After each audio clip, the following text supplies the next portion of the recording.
Ahora vamos a ver lo que es el análisis de modo de falla y efecto o herramienta conocida como AMFE.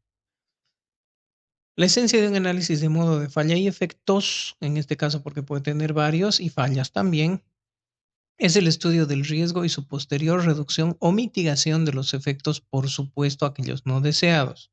El riesgo es un evento que podría suceder con efectos positivos o negativos. Para pormenorizados de riesgo puede referirse a la norma ISO 31000, que se enfoca en lo que es la gestión de riesgos. Memory Jogger establece una hoja o mapa de ruta para riesgos, como se cita a continuación. Planificar la gestión de riesgos, herramientas para identificar los riesgos, analizar y evaluar el riesgo, planificar la respuesta al riesgo y monitorear y controlarlo finalmente. La ISO 9001 en su versión 2015 incluye en su estructura el pensamiento basado en riesgos que obviamente se vincula con la 31000 y sus similares. El desarrollo de una matriz ANFE es el siguiente. Se desarrolla esta matriz con un equipo interfuncional que conozca bien el proceso, es el método más efectivo para conducir el mismo, no con personas que no están familiarizadas con el proceso de producción. Generalmente se contemplan variables de diseño, fabricación, calidad, pruebas, confiabilidad, mantenimiento, compras y proveedores, operadores de planta, ventas, marketing, etcétera, etcétera. Evidentemente no se va a hacer una matriz ANFE de marketing con clientes con personal de la línea de producción, pues se hará con el personal de ventas. Para una interacción efectiva, el equipo suele tener de 5 a 7 personas.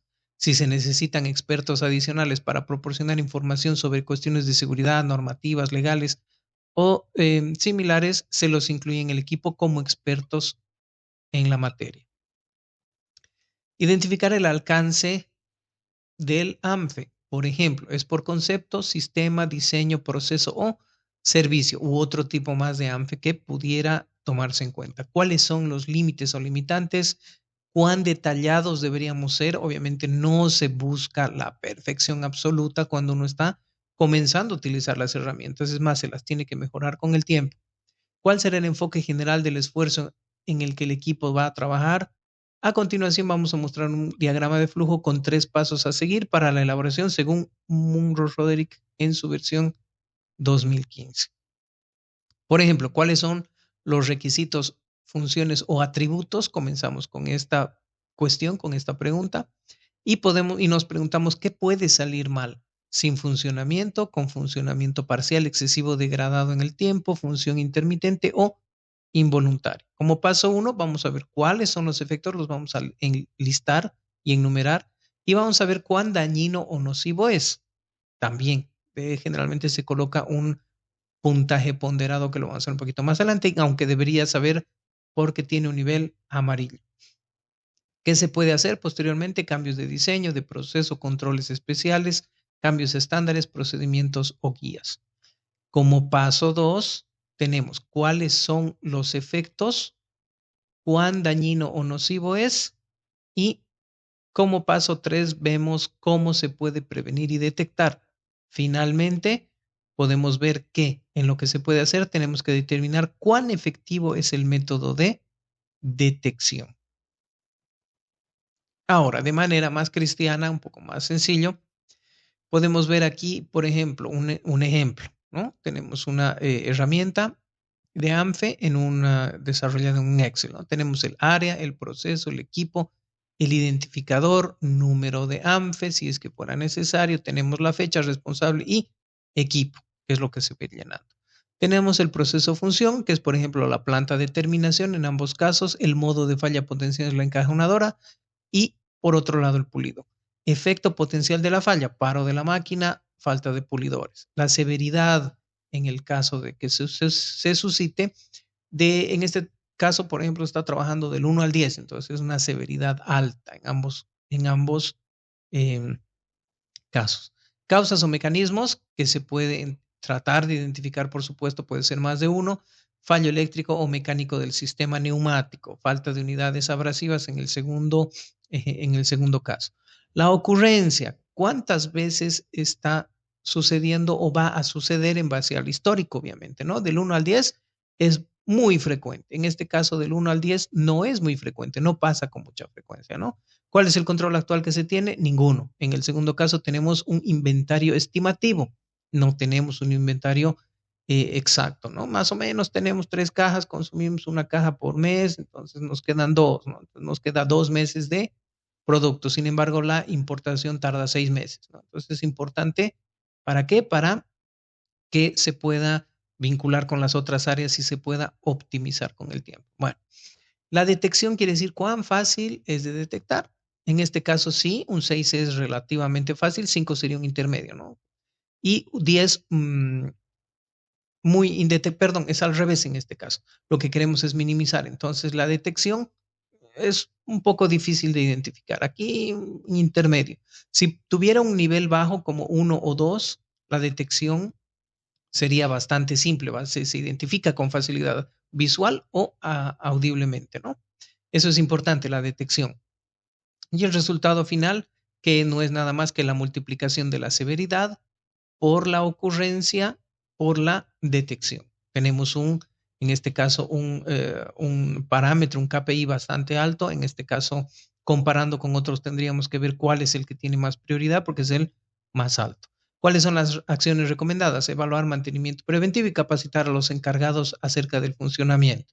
En el otro caso, implementar control de inventario y hacer pedido de importación 2 meses antes del agotamiento de abrasivos, suponiendo que tarda 2 meses como máximo en llegar. ¿Quién es el responsable? El jefe de producción, almacenes, control de stock, supervisor de turno, etcétera, etcétera. ¿Cuál es la fecha en la que se está implementando, se desea implementar? Y volvemos a recalcular en este caso, el RPN o el Risk Priority Number, que es el número de riesgo de prioritario o número prioritario de riesgo. Obviamente el más alto es el que se va a dar más prioridad. Como vemos, la severidad se mantiene. En el segundo caso, reduce un poco la severidad y estamos viendo que si bien continúa siendo más alto en el primero, se reduce bastante el RPN, que es lo que se espera con el tiempo, reducir, no se puede anular, sin embargo se puede mitigar o reducir como ya hemos visto anteriormente. Entonces, paso para realizar un ANFE de diseño o proceso. El paso, revisión del diseño o proceso. En el caso de diseño ANFE, tenemos el uso de diagramas esquemáticos, diagramas de bloque funcionales para identificar los componentes principales y sus funciones. Asegúrese de considerar todos los componentes. Un componente puede tener más de una función. En el caso de un proceso ANFE, se usa diagramas de flujo de proceso y asegurarse nuevamente de que todos los miembros lo comprendan a detalle. Se recomienda realizar una visita al proceso para conocerlo de primera mano. Entonces, lluvia de ideas de fallas potenciales. Una falla potencial es aquella que ocasiona que el proceso no funcione como se desea o como es previsto. Posteriormente, listar los posibles efectos de las fallas en el caso de diseño y en el caso de proceso para ambos se hace lo siguiente. Los efectos son eventos que ocasionan que el proceso no funcione adecuadamente como es previsto, produciendo defectos, bajos rendimientos o no conformidades. Asignar el valor de severidad. Comúnmente es de 1 al 10, donde 1 indica severidad mínima y 10 una severidad máxima. Puede ser del 1 al 100, del 1 al 5. Eso depende de cuán preciso quiere ser usted. Es directamente proporcional, no afecta en nada. Posteriormente listamos las posibles causas. Cada modo de fallo tiene una o más causas. Aplicar técnicas como tormentas de ideas, y hemos visto anteriormente un brainstorming, diagramas de causa-efecto, técnica nominal de grupo, multivoto, etcétera, etcétera. También es posible hacer experimentos piloto, usar datos pasados, muy importante, y el conocimiento de expertos, operadores, supervisores o personas que están en el área de operación o en el proceso como tal, son dueños del proceso. Asignamos posteriormente un valor de ocurrencia. Comúnmente, nuevamente es del 1 al 10, donde 1 indica una ocurrencia o frecuencia mínima en la que se presenta cada causa y 10 una ocurrencia o frecuencia casi constante en el cual se presentan las causas.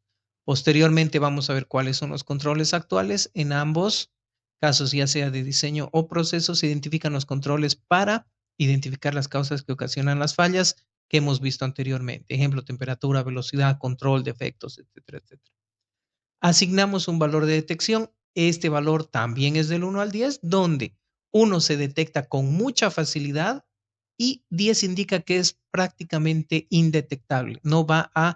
Em, no va a poder ser posible ver la falla o el fallo hasta que realmente es el peor o el último momento. Posteriormente calculamos el RPN, como hemos visto en la gráfica, que es el Risk Priority Number, indica el nivel de priorización que se requiere para subsanar los elementos considerados. Posteriormente desarrollamos un plan de acción, define los responsables, plazos para mejorar la detección, reducir la severidad. Muy importante, por favor, no se saque de la cabeza que debe ser realista. Los plazos tienen que ser lo más realistas posibles, eh, no perder el rumbo de este término, ¿no? Es posible que se tenga que reestructurar cualquier parte del proceso, lo cual implica un tiempo más extenso. Finalmente, tomamos acciones. Las acciones deben ser implementadas y los resultados deben ser validados. Se recomienda probar la acción a pequeña escala, si es posible, antes de la producción masiva. Este es un paso en el que muchos ANFE no son implementados debido a la falta de apoyo de la gerencia y administración. Ese es un común denominador. Se necesita apoyo de la gerencia y administración que generalmente es inexistente. Recalculamos el RPN y vemos las nuevas condiciones para la implementación o posterior. Y finalmente hacemos una revisión periódica. Periódica no quiere decir diaria, será trimestral, semestral, de acuerdo a necesidad, ¿no? Y lo que se recomienda es que se revise para identificar posibles nuevos riesgos y mantener actualizado, actualizada la herramienta. Opciones de codificación y jerarquización sugeridas. Nuevamente, no es cerrado, ¿no? El criterio de severidad, tenemos el efecto. Peligroso sin aviso o alerta. Además de dejar de funcionar el proceso, ocasiona riesgo a la seguridad y salud de las personas, una escala de 10. Peligro con aviso o alerta, tenemos un 9. Peligro muy alto, afecta la operabilidad del equipo proceso de 6 a 8. Alto, afecta algunas funciones, pero no las críticas, con lo que el proceso puede continuar. Tenemos menor o ninguno en esta numeración. Tenemos el criterio de ocurrencia, si es persistente, moderada, probable o improbable con su respectiva escala. Y el criterio de detección es indetectable del 8 al 10, no se puede detectar. Tenemos una detección retardada, se detecta cuando ya se presentan síntomas o el problema ya afecta a las operaciones. E inmediata es cuando se evidencia la falla instantáneamente antes de afectar al proceso. Consideraciones importantes. Puede trabajar con distintas escalas o rangos de tiempo, de 1 al 5 al 10, de 1 a 5 o de 1 a 100. Eso va a depender de ustedes. No discuta con el equipo por diferencias insignificantes, 4 o 5, por ejemplo. Si el rango es del 1 al 100, uno dice 50 y el otro dice 55, pues no es necesario entrar en tanto detalle a hilar fino, como se dice coloquialmente. Por ejemplo, aquí podemos ver el cuadro de seguimiento de un RPN, el riesgo B, el riesgo D, A y C. Entonces estamos viendo antes de las operaciones, perdón, antes de las operaciones es bastante alto.